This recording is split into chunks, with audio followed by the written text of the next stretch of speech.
What's up, everybody? Tyson Roush. Let's talk Jets Radio. Hope everybody's doing excellent. The bye week, stress-free football. We can all relax and decompress and get ready for the second half of the season. Obviously, we'll be back Monday nights, Tuesday nights, Fridays, Sundays, and everything else. It's been nice to get a little break and a reprieve from this chaotic team.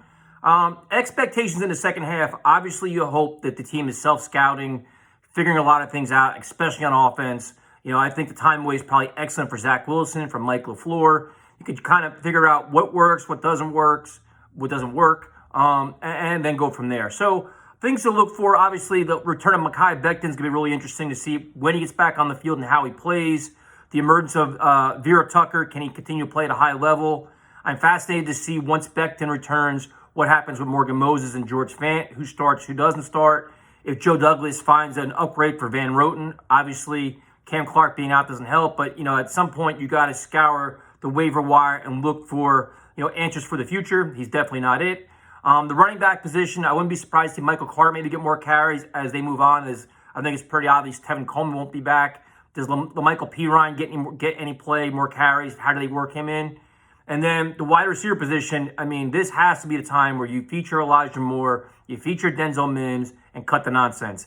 If they decided maybe trade Keelan Cole or Jamison Crowder, go for it. I don't care. Get these young guys I can't talk. I've been off too long.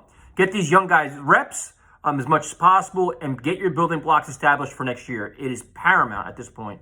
The tight end position is whatever. I don't even know what to expect there anymore. Probably not much. If you can get Wesco involved in the passing game, even better. And then Zach Wilson, you got to get this kid comfortable, work on his fundamentals, and let him enjoy the easy passes. Once he gets comfortable with the easy passes and makes all the normal throws, the flash throws will come. But right now, he's pressing so hard. Obviously, no play action pass doesn't help. But, I got a helicopter flying over right now. But, it's all about Zach Wilson. This whole season's been about developing and grooming Zach Wilson. The first 5 games have been disappointing, where he's probably played 4 good quarters of football out of 20. And that's probably the same for LaFleur as well. But, scheme these guys open, feature them, and the receivers as a whole have got to catch the ball much better. Defensively, I'm curious to see what happens when Jared Davis returns. What happens with Quincy Williams? The defensive line has been very good. You hope that John Franklin Myers continues to emerge. Bryce Huff does the same thing. The safety position, you get Marcus May back. What happens with him? How does he play alongside with Ashton Davis? Do they consider trading him at the trade deadline? Which at this point I wouldn't be opposed to, because I think it's pretty obvious he's not going to be a building block here. The Jets are all about the defensive front, not the back end. So they're not going to pay $15 million plus for a safety. And then you have all the young corners that you want to see continue to grow. You want to see Michael Carter get a ton of reps. Bryce Hall keep playing at a higher level. Javelin Guidry, and everybody else. My speech is horrendous today. And then the other thing you got to think about is look at the schedule coming up too. Yes, they have some very tough matchups. Buccaneers, Chiefs, the Bills are going to be difficult. But there's also some games that, I think early on in the season, we're like, oh, they're going to get their asses kicked. The Eagles are very up and down. The Colts are very up and down. The Texans have been playing better than expected. The results aren't there. Jets, Jaguars is going to be interesting. But you want to see this team play 4 quarters of football, especially start off faster. These first halves of football have been horrendous. And they've got to do much better there. And a lot of this falls on Saleh. I think going into the break, a lot of people were questioning him in terms of, what's going on with his offense. Some game and time management was kind of sketchy. His press conferences were kind of start getting criticized, where it's like, great week of practice.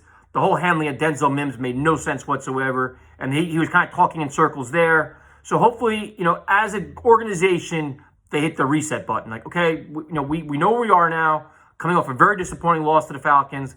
Let's just turn the page and move on, and let's get better at every facet. And then you hope they end the season on a high note. The goal is to play quality football the last couple weeks of the season. So the bye week probably came at the right time, because the team was just swimming. And now you have the rest of the way to figure it all out, and there's really nowhere to hide. Your holes are going to get exposed.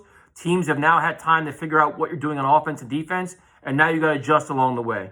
So you'd be curious to see if they bring any kind of consultant for the offense, if they continue to struggle, or any other kind of moves they make. If I'm Joe Douglas, I scour the waiver wire every day. The trade deadline, you could be, if you want to be, proactive and go after an O.J. Howard, I'm not opposed to that whatsoever. You got to give him a new contract, but at the end of the day, it's all about building blocks on offense. You don't want to give away assets for a short-term fix where the guy's not going to be here next year. Like, to trade for Zach Ertz for 12 games and he's not here next year kind of serves no purpose. You want to give people that Sam, now you know I'm delirious. You want to get people for Zach Wilson that you know he can grow along the way, where it's you have your Mims, your Moore, Corey Davis. Like, this is your nucleus going forward that the offense can grow together. So we'll see what happens. I'm excited. I mean, it is what it is. We're thinking about trying to organize a Halloween tailgate for the Bengals game, which will be probably a very difficult game for the Jets. So the tailgate will be paramount. And that's it. So hope everybody is well. Have a great Sunday. Enjoy it, and talk to you later.